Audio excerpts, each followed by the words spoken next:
Well, with positive psychology, what we do actually, instead of asking what's the matter, what's the bad, what's good in you? Like, remember my trauma. Instead of asking why this happened, I started to rephrase it. If that wouldn't happen, I wouldn't be here today. So kind of shifting your perception, Right. We don't ignore the pain. Of course we work on the pain. Welcome to WITT. Hi, I'm Megan. I talk with founders, investors and operators working in tech. My aim is to inspire you with their stories and perspectives. Through this podcast, I want to amplify the voice of women working in tech. If you want to support WITT, then make sure you follow us on your favourite podcasting app. Then you won't miss any future episodes. Today's guest is Angela, a positive psychology expert and founder of helping people and workplaces thrive through mindfulness and self-compassion and burnout prevention. Let's jump in. Hi Angela, welcome to WITT. It's great to have you on the podcast.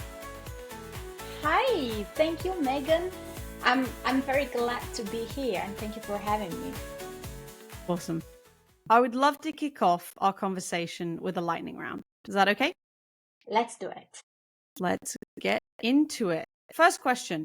What's one thing people get wrong about positive psychology? That it's not science, it's a motivational talk. I like that. Second question. Gym or nature walk? Gym. Okay, nice. Third question. If you could redesign one thing about corporate culture overnight, what would it be and why? Toxic communication, because it's the main reason for the toxic environment within the corporates. I like it. Fourth question. What does the success mean to you? My health, Mm-hmm. my relationship with myself, with my family, friends, my business, my mental health, my physical health. Yeah, all the segments that make me feel healthy and happy means success for me. Definitely. Makes a lot of sense. What's one question you wish more people ask themselves?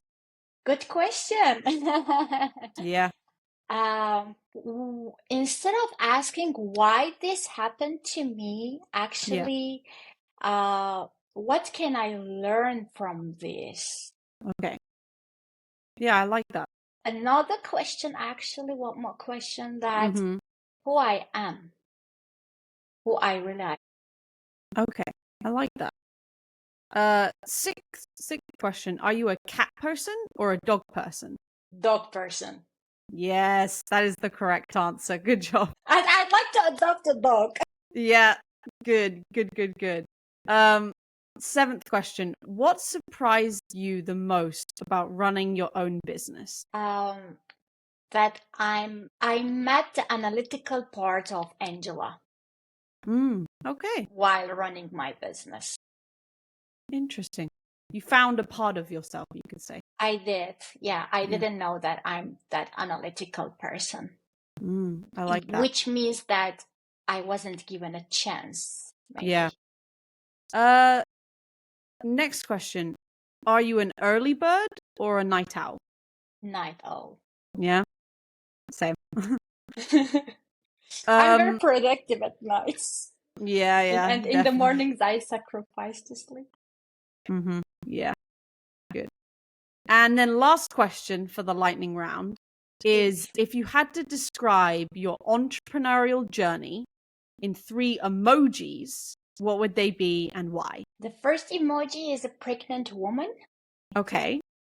Because entrepreneurship, from my view, is a woman giving a birth, mix of hormones, very stressful. One day you say, "Oh my God, Jesus, what I'm doing." The next day you say, "I'm very happy that I made this." Your Yeah. hormones, oh my God, it's very unpredictable. You're happy, Yeah. you're sad, you're dealing with many Yeah. things. I like that. The second emoji might be the nerdy one. The nerdy one. Okay. Yes, Glasses. you Yeah. have to be nerd. And the third one is that has this like celebrating. Oh, right. Okay. Yeah, celebrating because it's a celebration. Every Mm-hmm. step you have to celebrate. Yeah. Yeah, so these three emojis. I love that. That is so cool. Yeah. Well, that was really awesome. Thank you so much for answering my Thank lightning round you. questions. Uh, Thank you. Now let's move on to your journey, right? So you are Armenian and now you live in Helsinki. What drew you to Finland? Like, how has Finland met your expectations so far? Has it met those expectations? Definitely it has met. Mm-hmm. Of course, when I came here, I had different expectations because, like Finland is a very well-known country with its social welfare, Right. a beautiful nature, the flatter hierarchy. I definitely say that all these things were met. When it comes in business and education, because Yep. like we know that Finland has the best education system. Yes, it has. Yep. Um, and also in terms of business and communication, to be honest, I found that Finland or Finnish people still can improve themselves in terms of communication. Of course. Yeah. Yeah. This was something that I was thinking something different than when I came. I met something else, but I mean, this is a good example that you have to not have expectations for everything. Mm-hmm. Yeah. And what would you say like drew you to Finland? Like, why did you come here? Mm-hmm. Uh, Well, let me go back to my bachelor's. When I was doing my bachelor's research, my project was to do research of Finnish education system. Okay. And when I started to do research, I found very surprising, beautiful information that they have this pedagogical training that Mm-hmm. you must have before you become a teacher. And one of my degrees, apart the psychology, is ELT, English language teacher, although Mm-hmm. my English is not the perfect one, but anyway. So at that moment, I remember that it was very inspiring, and I just took a note in my notebook. I will go to Finland and I get this training. Yeah. So I visualized. After graduation, I applied for master's. I came here, of course, not as a teacher because like my interest after my experiences was changed, but I made it. I came. Nice. Oh, I like that. That's a cool story. And you mentioned a little bit that you've worked in a lot of different industries, I would say, but you've worked in teaching to hospitality to now like entrepreneurship, right? So what did you take away from each step in your career that shaped what you do today? Beautiful question. So I started teaching when I was still at university, accepted a teacher. Then I became the main teacher of the first and third graders. Then it was the time that I started to feel emotionally rough, like my panic attacks started to visit me. Then it became very often. And when we renewed the contract, and my principal once said, Angela, your performance has decreased. She never asked me, like, are you okay? What's going on with you? She just said, your performance has decreased. Yes, it decreased because I was suffering from depression during that time, like after graduation. So then I quit the job. I got another offer from the university. I also felt that this is not the thing that I want to do because I couldn't feel any autonomous. I wanted to bring something new, but I'm not allowed. Right. I wanted to have a raise in my salary, but they just ignored. Then I wanted to shift, like I made a very quick shift, and I went to hospitality industry. Right. Because I speak many languages, actually, it was one of the reasons that I got that job. It was a beautiful journey, and I attended many job training sessions. And I said, well, actually, this is one of the things that many organizations needed. I was a teacher. I didn't get any training. We were all suffering from burnout and all these. Yeah. But afterwards, that job also was very demanding. Yeah. Especially physical. Like you have to give a lot from your physical power and strength. So then I said, I'm going to Finland. I had a vision that I wrote it in my notebook that I will go. I applied. I came here. I worked as a part-time. Meanwhile, I was doing marketing and sales for another company that I used to do. Yeah, and after graduation, even before graduation, during my master's thesis, well, like I knew what I'm going to do, like occupational well-being, and I'm specialized in positive psychology. This is the path that I want to go. I started to collect data, meet people, and after graduation, maybe I applied for only 5 jobs, 4 or 5, because my all focus was on my own business. And Yeah. I'm very glad that I took that decision. Yeah, and we're obviously talking a lot about kind of well-being, right, in this episode. And I want to know if there's a particular moment in your life where well-being became personal instead of professional, and like kind of what shifted you. Yeah, great question. I would say my perception towards trauma, because I was also one of those that kept asking why this happened to me. Why? So when you ask this question, unfortunately, you can't get out from the zone that you are a victim, Right. and you can't go to the growth zone. So the moment that I stopped, I said that, hey, if this hadn't happened to you today, I wouldn't be in another country, not talking another language. So see, you met another culture. You are speaking a different language. So 2 points. Put it in your packet and continue. So yeah, instead of asking this question, I shifted to that question, and it was the moment also that I met the positive psychology approach, actually. Yeah, definitely. And I want to go a bit more in depth about positive psychology, right? So can you expand on it for me? Like explain to me, what does it mean, first off?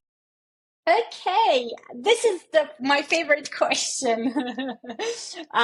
Well, first, let's say positive psychology is a science, guys. Like people go to university, get a certificate to become a positive psychologist. Yeah. So we all know the word psychology, right? And the psychology focuses on your mental health. When you go to a traditional psychologist, the psychologist asks you, why do you feel stressed? What's the matter? So you are invited to think about the bad moments, about your trauma, to cry out, right? Or to visit your childhood. Well, with positive psychology, what we do actually, instead of asking what's the matter, what's the bad, what's good in you? Like, remember my trauma. Instead of asking why this happened, I started to rephrase it. If that wouldn't happen, I wouldn't be here today. So kind of shifting your perception, Right. We don't ignore the pain. Of course we work on the pain. But if it's kind of more clinical situation, like major depression, bipolar or stuff, it's always recommended to get the positive psychology approach along with the psychiatrist, because it's really good tool that helps to focus on the positivity. And if we have time, I would like to go through the 5 pillars briefly. Yeah, of course. Okay. So it focuses on 5 main pillars. The first is positive emotions. So imagine our brain is super manipulative thing. Whatever you give to your brain, it gives you back with the way of emotions. Okay? Right. I'm bad. This will happen to me. Trust me, it's going to happen. Because it's all energy. We're all connected with energy. So imagine this. You always visualize the success. Today, see all the successful people, one of the key things that they do is the visualization. Okay? Giving a love to yourself, for example, compassion, self-compassion. If someone hurts you, instead of having a negative thought or feelings about her, just let it go. Okay?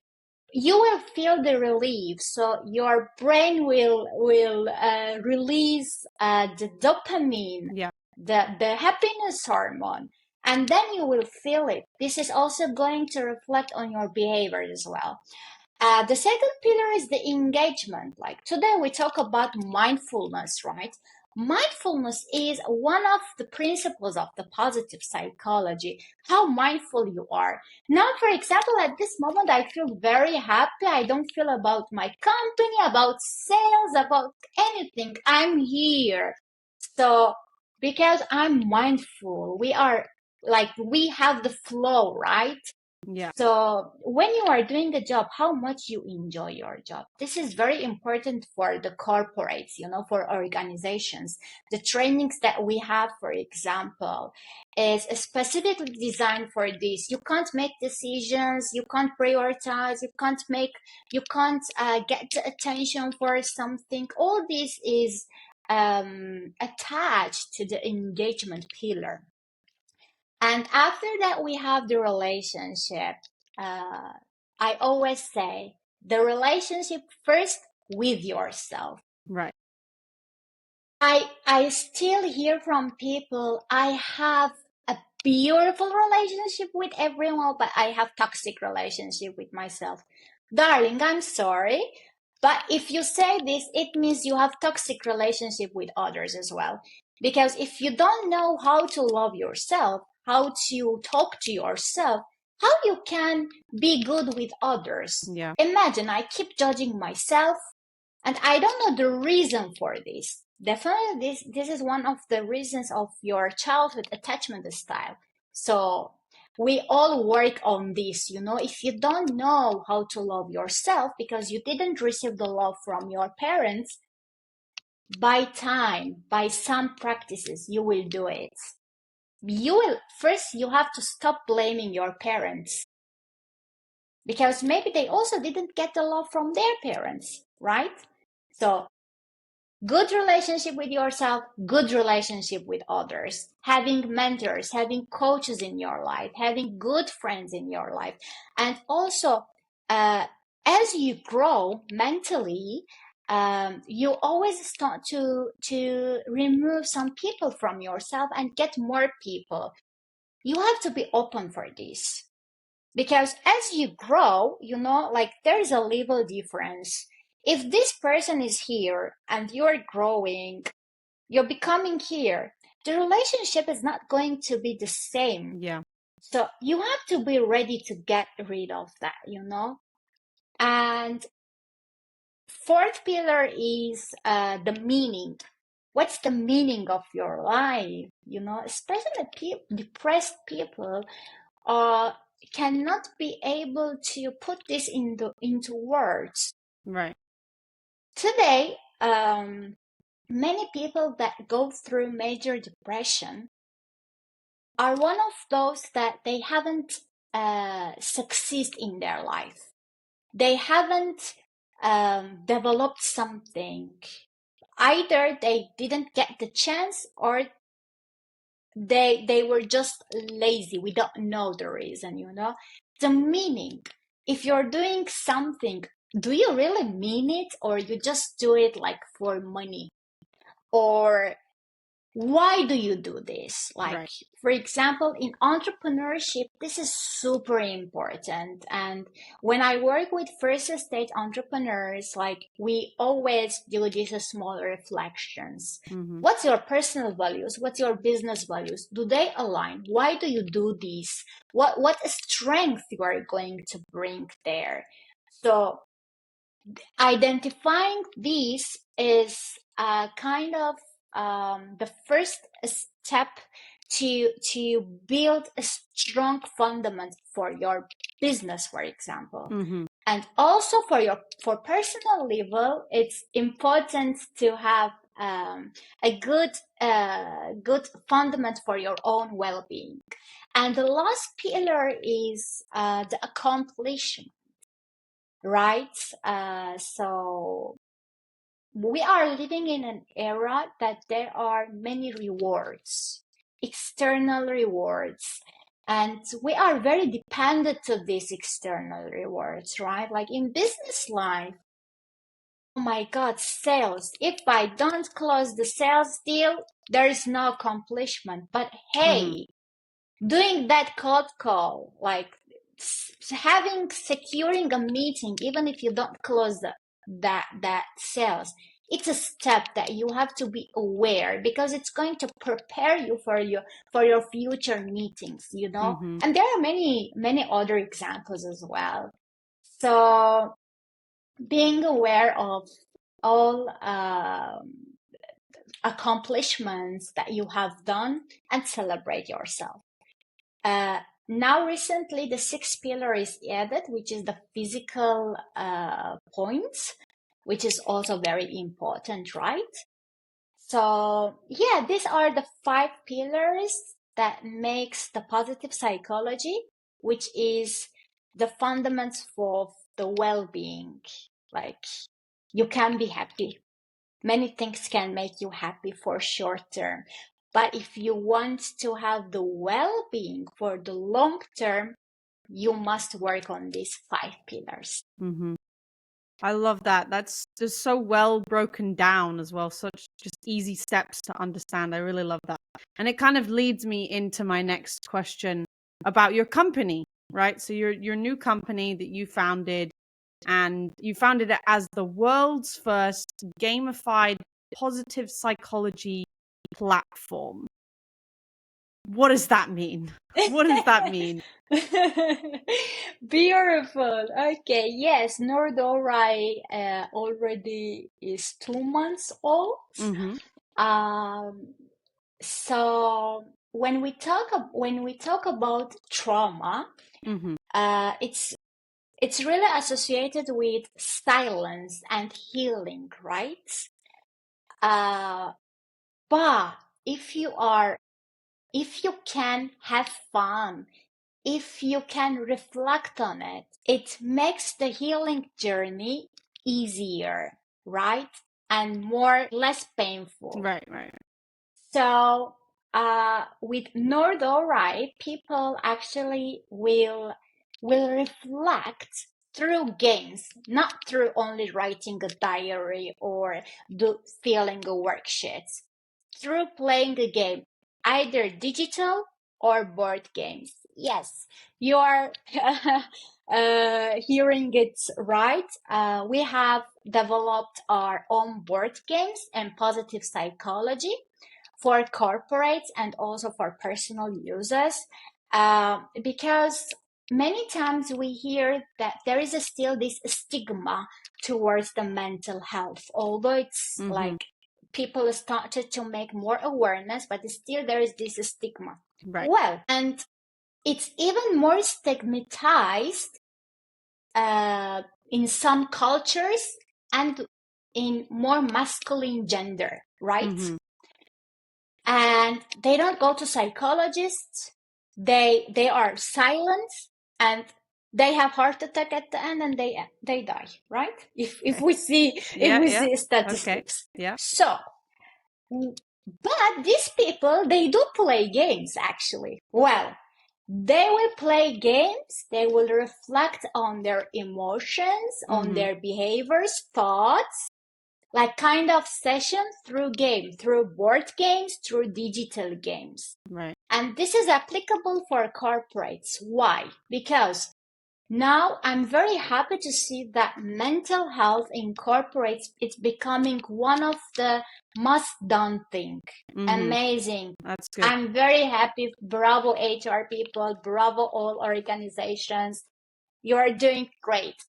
But we can still hear that people don't like these HR trainings. They find it boring. Yeah. Now, I go back to my hospitality experience.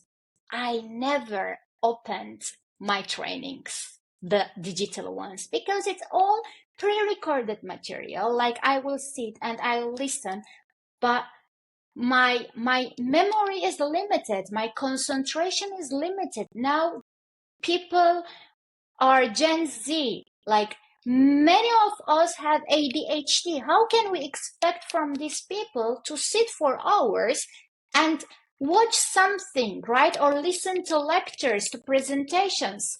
Well, with Nordo, right? People will not do this anymore. They will play. By playing, they will reflect it, they will talk it, they will experience, and this will lead them to be more productive.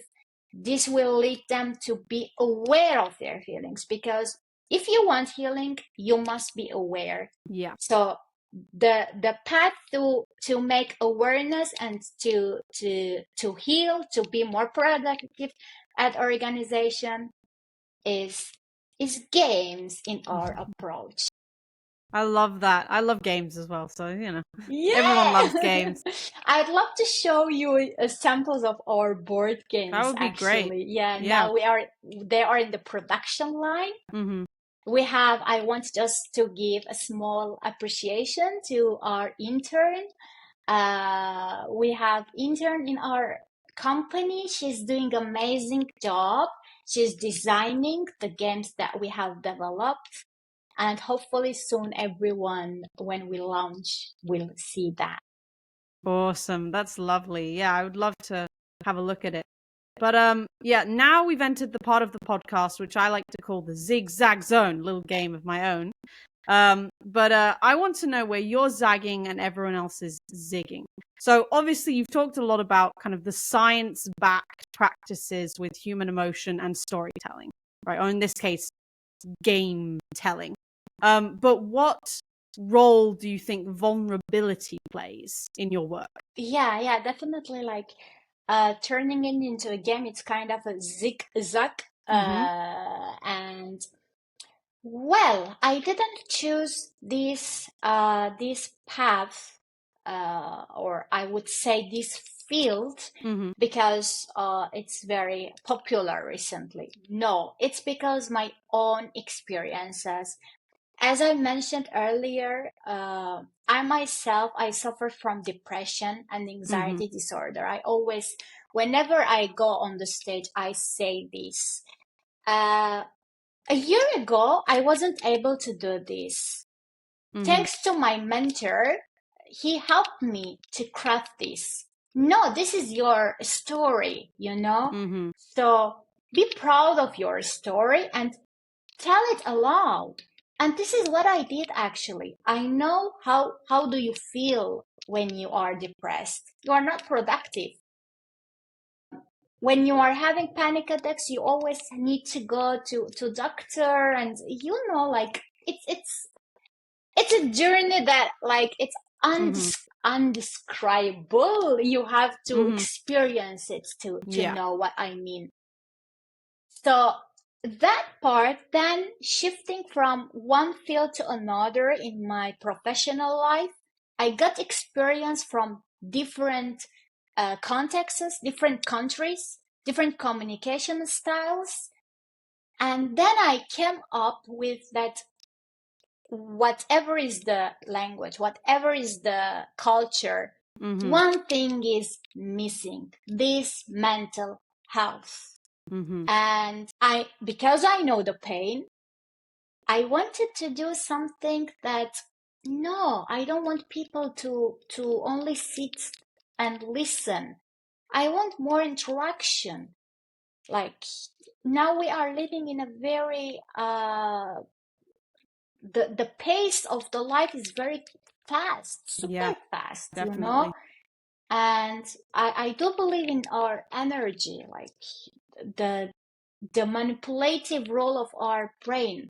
So that's why like I can say that my whole business is really inspired from my own experiences. Definitely. I really love that. That was super interesting, super inspiring.